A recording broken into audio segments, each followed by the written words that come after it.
So, the Games Workshop rumor mill is spinning and it has to do with Age of Sigmar.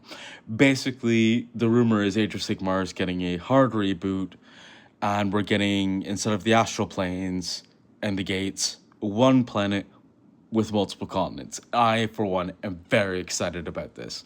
I think what this will do was make it way more easier for people to get interested and into the lore of Age of Sigmar. As someone who tried really hard to get into the lore of Age of Sigmar, it's difficult. Like, you can say, oh, it's just planets, but flat, but that doesn't really carry the weight when you try and read the books, because you can't help but feel you're on a very minuscule plane.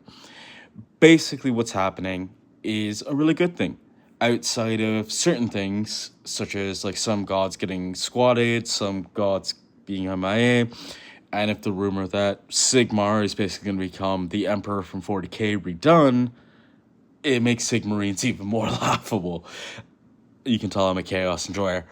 Right now, we're dealing with this, and all I have to say to people who are upset about this, where were you after first and second edition when Chaos United got changed?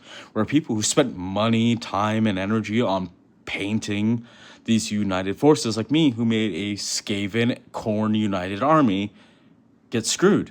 Where were you when the Hero Forge got thrown out the window after one edition?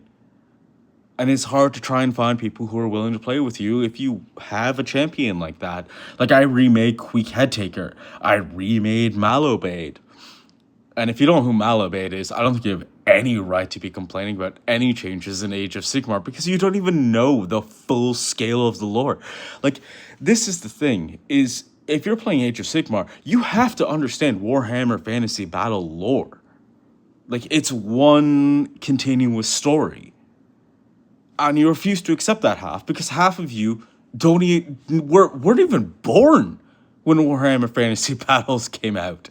So I'm really excited. I think this is a great change, and we're going to see less science fantasy, because that's what Age of Sigmar was. It was science fantasy. It wasn't high fantasy. This was very blatant science fantasy. And if you don't know what that is, I think Extra Credits does a great job of explaining the difference between science fiction and science fantasy. I encourage you to go check them out and look at those differences. But right now, I'm really excited, and I can't wait to see if this is true.